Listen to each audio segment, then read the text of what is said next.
I am going to ask James and Kwame to open a new pathway for us, a new theme, that of digitalization.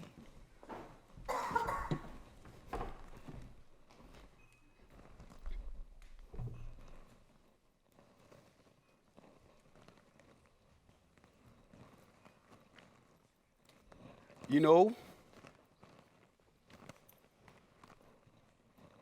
nobody hides a light under a table.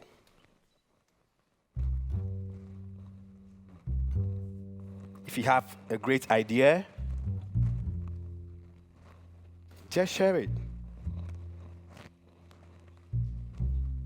But who decides if the idea is great or not?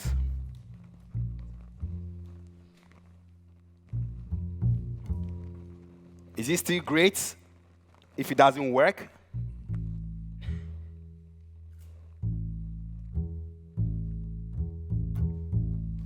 Let me ask you this.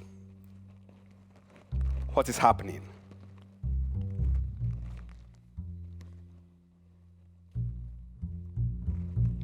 Digitalization could be the boost. But instead, it has gotten us confused.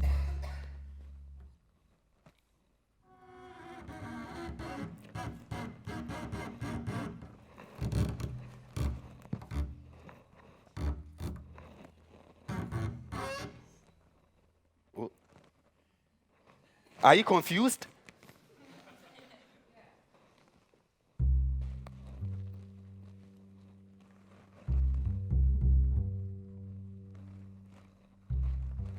On top of the table, there are many grants to develop many apps. At the bottom of the table, there are millions of farmers whose problems persist.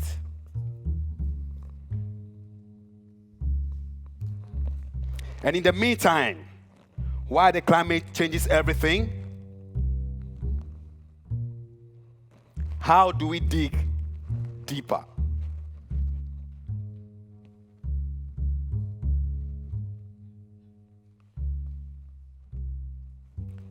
Now, meet our friend, Nana. We are fake friends. She doesn't exist. But she exists 1 billion times.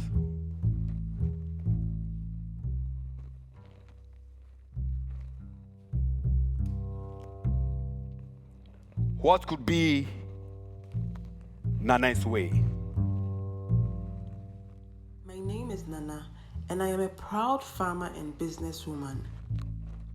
This is my farm where I produce maize and vegetables.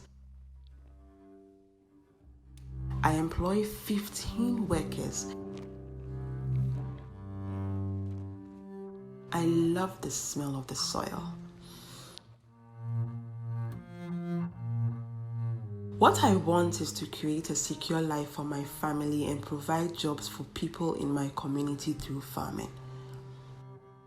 But I see the clouds gather and wonder whether this time it might finally rain.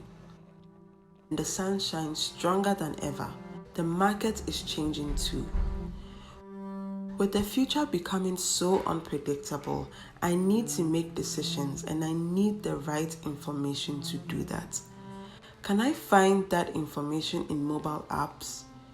Which ones? There are so many of them now. If we could eat apps, I bet we would never go hungry. But do these apps fit me and my employees? And who owns these apps anyway? I want to find my own way in this digital jungle. Our own way. Oh, Nana, I feel for you. We cannot eat mobile apps.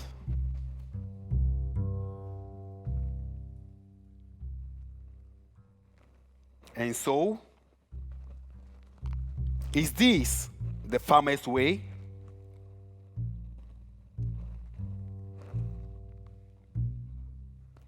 What could be their way?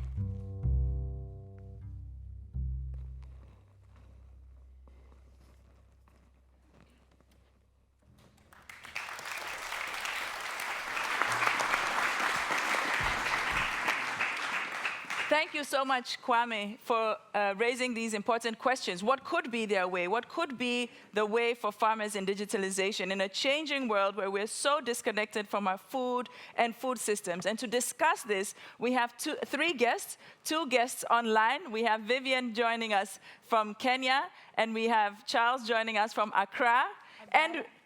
Abdallah. Everybody's Charles today in my mind. It's because your keynote was so brilliant. I've just called everybody Charles. Abdallah, that's your name, is joining us from Accra. And we have Marieke here in the room with us.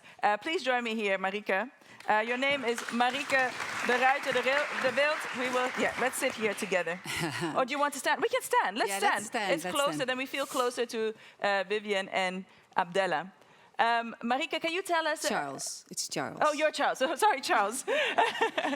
What was that Kwame was saying about confusion? I was wondering, can you tell us a little bit about your work and what it is that you do? I think you're going to help us also understand this confused landscape. And then we'll go to our other guests. I will try. And I think we all should help each other understanding this confused landscape. First of all, we are in a digital chaos, right? Now, I think, how does a digital chaos feel like? It's this. This is like massive chaos, right? This is a graph I took from something that's called Wait But Why. It's time on this side, and it's human development on the other side. It's pretty steep. And that is what digital systems do to us. Now, we heard that, we need science. In my opinion, I think we need data, and we need digital systems. Because people are corruptible, people are very biased. I'm hugely biased. I love technology.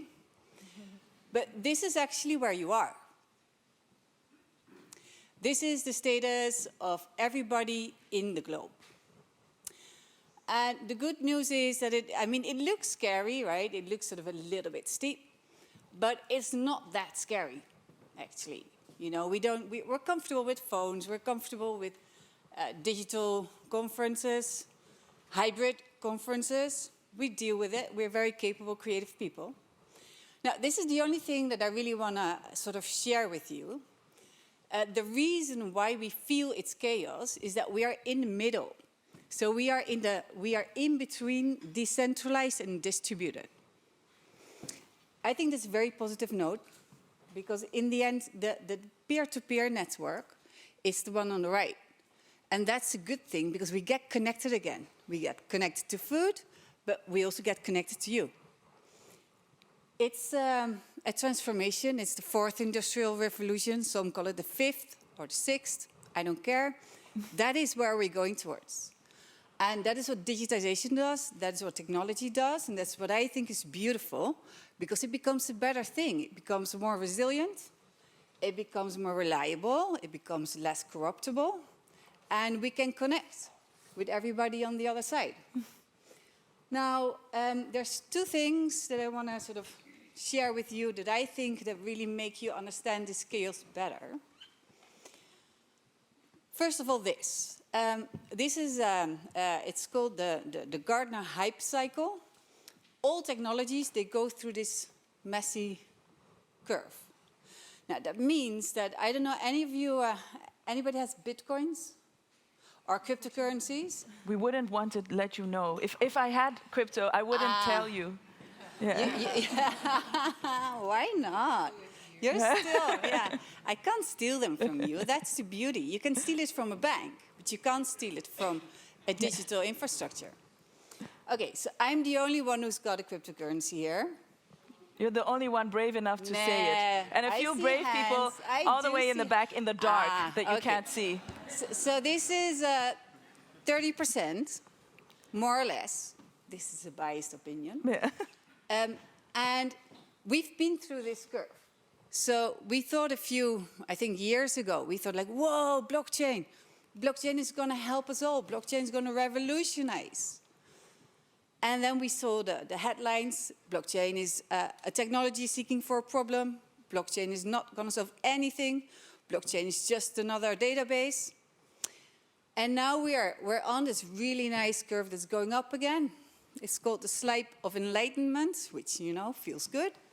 And then, we continue. Okay. Now, the reason why this is important, all technologies go through this.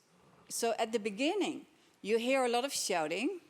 You think like, oh, I have to have it. I have to be there. I have to be on top of AI. I have to be of machine learning. I have to have Internet of Things. But then it settles down.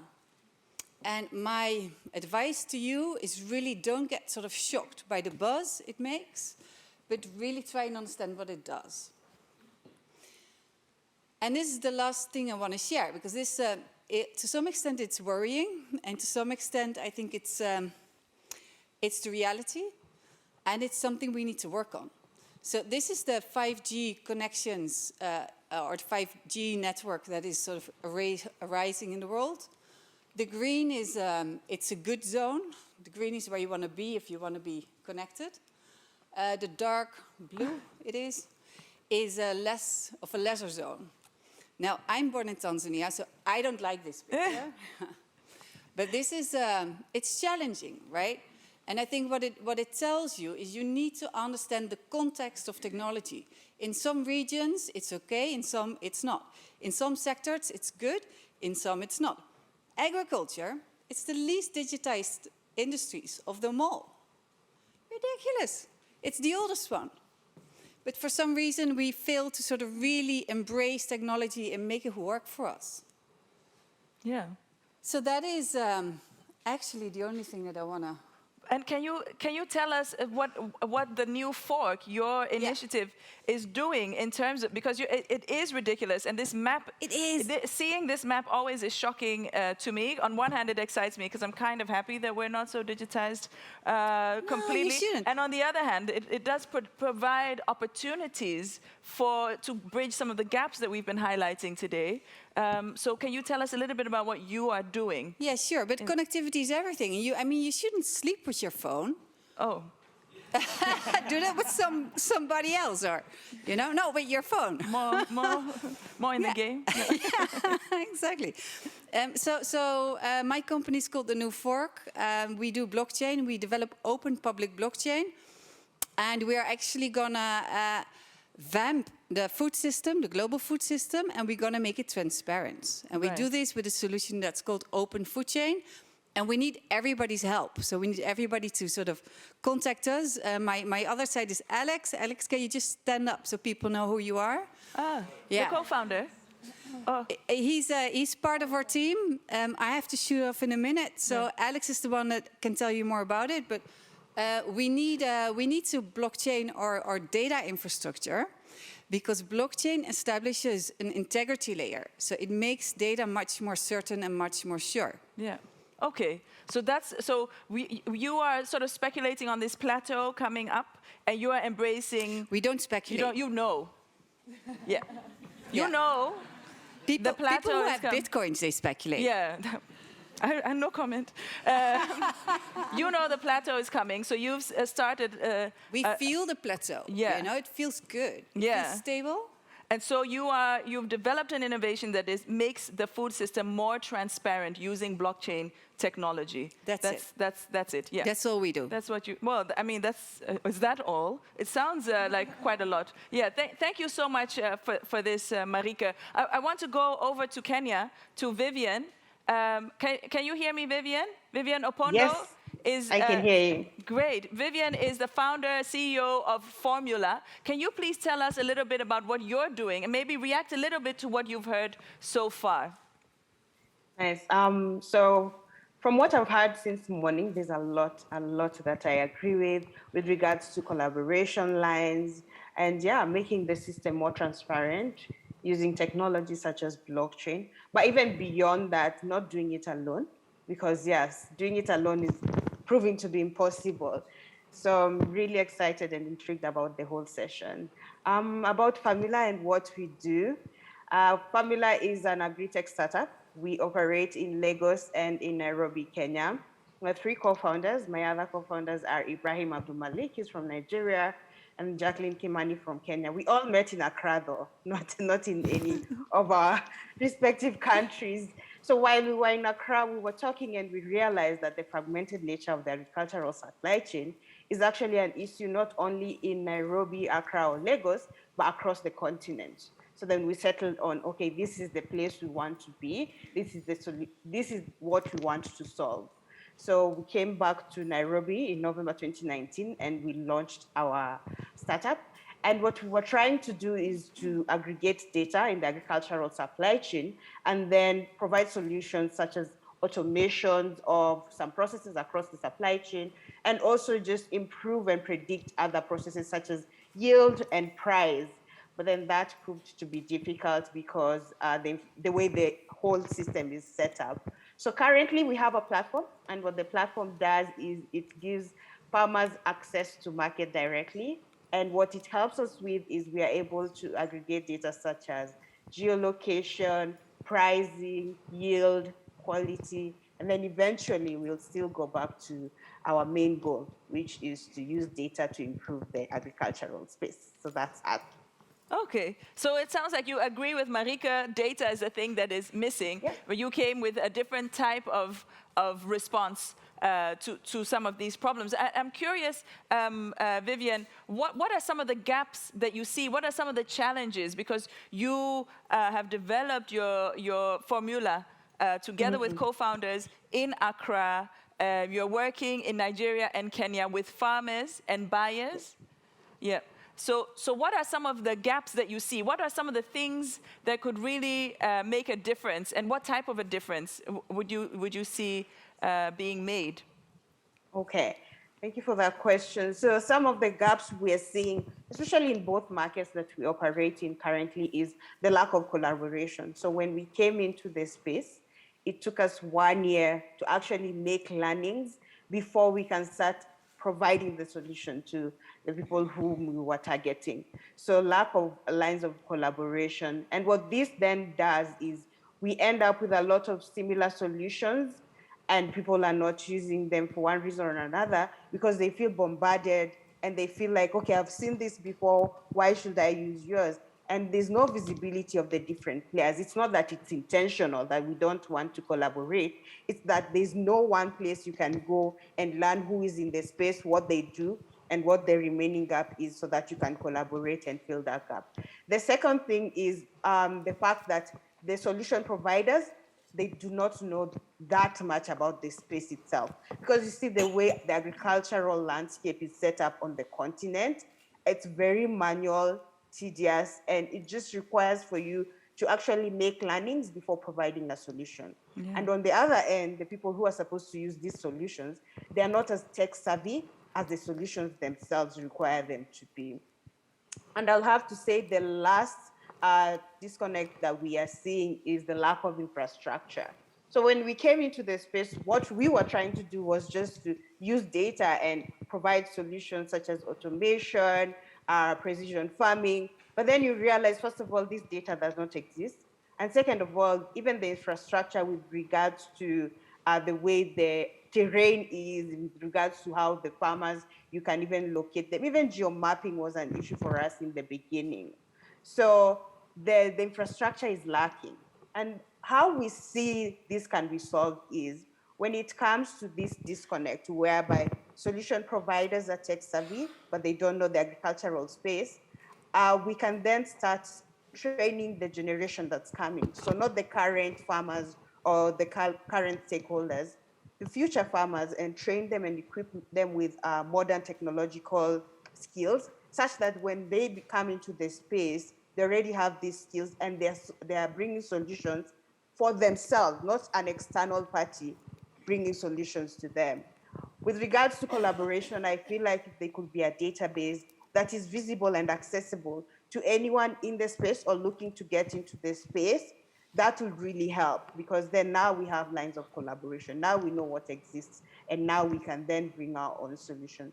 And when it comes to infrastructure, I think the bigger players, governmental, non-governmental organizations, private, public, should then put resources that will improve the way the agricultural landscape is set up, such that when someone is coming into the space, instead of having to maneuver around the missing infrastructure or having to build their own infrastructure before they start doing the work, they just come in and start doing the work. Yeah.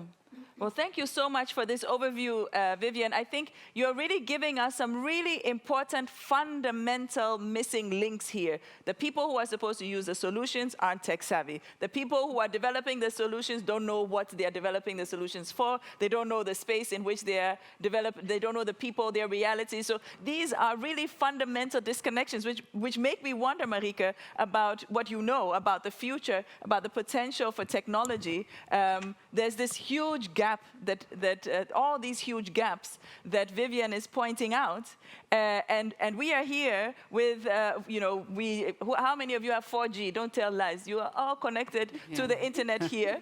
No matter how thick these walls are, you'll be fine. And we had to. I'm not calling you lies, by the way. And we had to do tech checks to make sure that the connections, for instance, in Kenya and Accra, were even good enough for us to have this session. So if that's where we are, and you are, well, I don't know if we should say that's where we are, but if that's where we are, right, that is just the case, and you are working on blockchain, on making the system transparent, how convincing is it? Like, how are we going to bridge, not how are we going, I don't need you to solve the problem, but maybe more tell us how achievable this is, what you are going to do. I think we definitely need to solve the problem, and we need to solve it yesterday. So I think we should. And I think Vivian agrees. She smiles. Yeah, right? Yeah, we need to hurry up. We're too slow already. So, this whole inconvenient truth. Yeah. You remember? Yeah, I remember. It's 15 years old. Yeah. It's 5 years old. It's ridiculous. We haven't done anything. No. So we do need to solve it, and I think we can solve it. And the thing with technology is that people find it sort of overwhelming and threatening and scary, and it's changing the way you are used to do stuff. And that is the problem. I think we need to be much more relaxed about technology, the potential and the things it can bring you. And we need to help each other understand it. Be less afraid of technology. Yeah.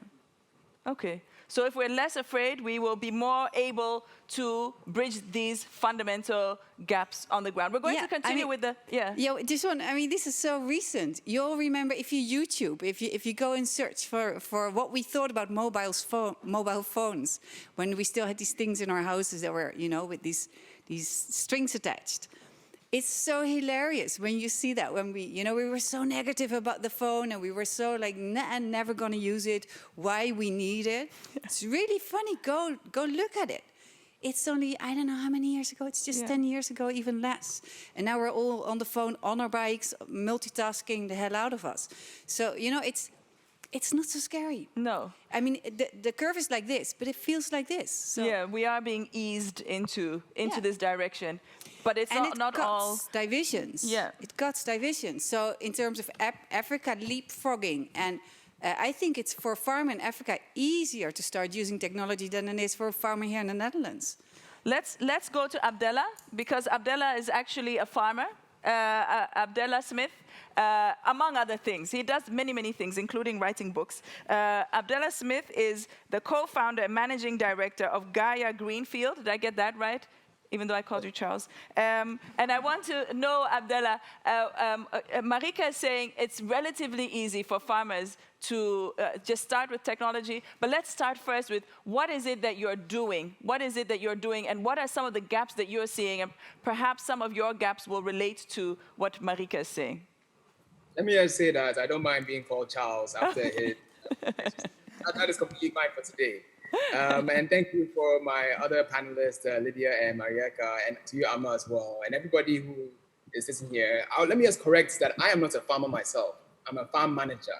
So no one should expect coming to me and then I'll go and be on the field playing with them. I manage farms, and that is what Gaia Greenfield does. We manage farms for people and for ourselves as well. And the main goal is to show that you can use a small plot of land and you can do things sustainably and you can make money still. And this is sort of the motto of Gaia Greenfields. And you can do this and you can still pay your farmers more than a livable wage. They can make a living out of it. So this is kind of the main thing about Gaia Greenfields and what we're trying to do. And we manage 4 farms in Ghana in the eastern region, which is so far from Accra, where Lydia met her other co-founders as well. In terms of digital technology and how we apply it, mainly I use Excel sheets to run our different projects. So every project has their inputs and outputs, and we can see from the Excel sheets how much we're spending and how much we're getting out of each project. The other way we use digital technology, and that's through mobile money. My farmer calls me, oh, I need water on the farm. I send him money and he gets the water, he accesses it in the town area. So let me tell you a story. Let me tell you a story about digital technology and how it's working for us. So my farmer has a smartphone. A friend of mine gave it to him, and now he's very happy. He has a smartphone, WhatsApp videos, and so on and so forth. But there's 3 problems, and he has a weather app. I told him to get the weather app so he can check the weather whenever it's about to rain, and he can make plans for it. So this is us trying to use digital technology in our farming. Now, here's some of the issues. Firstly, the app, the weather it predicts isn't exactly accurate. So we boss, he calls me boss. Boss, oh, it said it was going to rain on Friday. There ain't no come. So we buy water. So I have to buy water. So that's one issue, data sets. What are the data sets these satellites are pulling from, and how accurate are they for the farmer in his particular place, and how trustworthy are they? Second thing, the infrastructure itself for the internet. Is it available to the people there? When I go there to the farm, my phone is on E. You cannot expect to call me on WhatsApp. You cannot expect to receive messages from me on the farm. It is on E constantly. So how much more from him, and how much more for him accessing these apps that we're supposed to be using on a daily basis?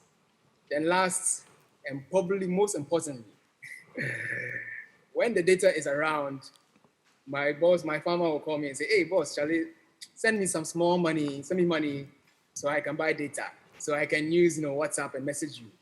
Otherwise, I'm not getting any messages from this guy. So you have 3 problems of the data sets, the infrastructure, and just the money to pay for the data to use it. So these are 3 layers of problems the guy is dealing with. And this is somebody who, let's say his electricity is gone off, and I have no way of communicating with him outside of the hours of the day. So this is just a small snippet of how there's a sort of divide on many layers to do with digital technology. Yeah. Well, thank you all. Thank you, all 3 of you. Marieke has left. She had to dash off to her next appointment. But I'm really grateful to all of you for helping us. I think in this conversation, from these 3 perspectives, we've really been able to flesh out some of the gaps that there are. I would like to invite everybody here and not here, so everyone here digitally and physically, to go to Mentimeter and tell us what are some of the gaps that you see. We want to know what are some of the gaps that you're seeing. You use the same code 733-086 to join us, and we want to know from you. Okay, I see there are already some answers here. What are some of the gaps that you see when it comes to digitization? So I'm just going to pick the ones that are shortest. Too much focus on large monocrop industries, not enough focus on sustainability. Indeed, like what is a digital solution or response when it comes to some of these fundamental challenges that, for instance, Charles beautifully highlighted for us, that simple connection. So, these mobile phones, all these apps are telling us that we're connected, but we seem more obsessed with the platforms and less connected. Limited digital infrastructure connectivity, lack of technical capacity and knowledge of farmers. This is what is so apparent in this conversation that we've just had, right? Where we have somebody who's coming with really beautiful, fantastic technological innovation to bridge gaps, to make things transparent. But we are talking to people who are saying they don't have internet, they don't have electricity, they have to pay for data. It's very difficult to relax and trust that it's all going to make everything better. Many smallholders lack smartphones, indeed, or are not able to handle the information available via digital platform. Training is needed. So more training is needed. That's what Vivian is doing. She's using, through Farmula, she's training people. They're really working at it, but we're dealing with such fundamental problems that we have to, some of us want to run a marathon. We need to do more. We need to do so much more than what we are doing now if we are to bridge these gaps and bridge the gaps on our terms so that we don't just get swallowed up by more technology. Mass production increased intensity with losing the connection to natural growing processes and cycles, being drawn away from consciousness and appreciation for food. Charles, did you write that? Was it? Okay. Oh, that Charles wrote it. All right. To round this segment off, very quickly, I have a very easy question for both of you, because I want to know from you what we are sitting here, we are all here, we are connected, we're listening to you. What advice do you have for which stakeholder in the agriculture and digitization space? What advice do you have? As people active in this space who are facing these challenges, what advice do you have for us? We'll start with you, Vivian. Yeah. Okay, I can go first. I think the main advice that comes to mind for me, and this goes to international organizations that then offer resources and are trying to support the agricultural space in itself, which we see a lot of work that they're doing. But one advice I would have for them is focus on the players who are already in this space. We usually hear this question of how do we then get more young people into the agricultural space? To be honest, the space, the way it's set up, it's not set up for anyone to thrive, right? Majority of small-scale farmers, they do it because they got the business from their family. It was passed down. Majority of them do not do it because it was out of choice, right? But then you have people like I and Abdallah who are willingly coming into this space. So focus on us, focus on Nana, and then equip them with the resources they need.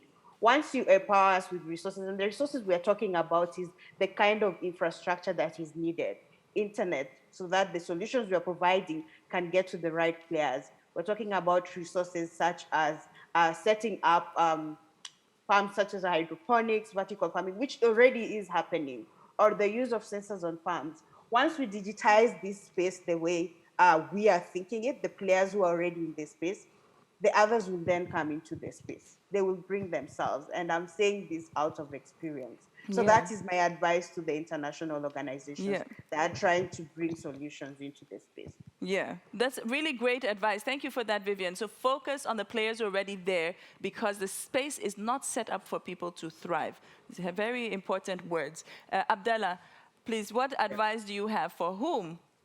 So I have advice for entrepreneurs trying to get into the agriculture space. And I'll even take a step back and say, agriculture is culture, and you have to understand that we're trying to bring two worlds together. And for a large part of it is about trust, building trusts. And I think that's what we kind of forget with all this talk of blockchain and apps and policies. It's really about the trust you have with the people you're working with. And I'll give just one small example. Money is always an issue. But what I realized with my farmer was that he's a very proudful person. He's full of pride. And for him, it's like if I send a lot of money to him and I feel as if he's misusing it, he feels like, he's hurt about it. And it only took me a while to realize that it was about respect and it was about his pride in saying that I use the money for what you tell me to use it for. And sometimes this is what else I use it for, and I'll tell you. So just understanding these basic human relationships is really key to doing anything before you talk about sustainability, before you talk about basic, universal income. This trust and respect between people. Yeah. So this is all I have. I think even if that's all you have, it's so rich. Thank you all. Thank you, all three of you. Thank the two of you so much for these insights because these fundamental truths of trust, the need for trust, bringing different cultures together. So agriculture is a culture. These are people. They need to be respected. We don't need to look at people as data sets and then come up with solutions as though they are just one and the same group. And the people who are in there, these people's skins are very thick. Work with them, start with them, build ecosystems with them, and then build from there instead of quickly trying to run ahead before we are all ready. So thank you all. Thank you for those of you online. Thank you for filling in the Mentimeter. Thank you, speakers.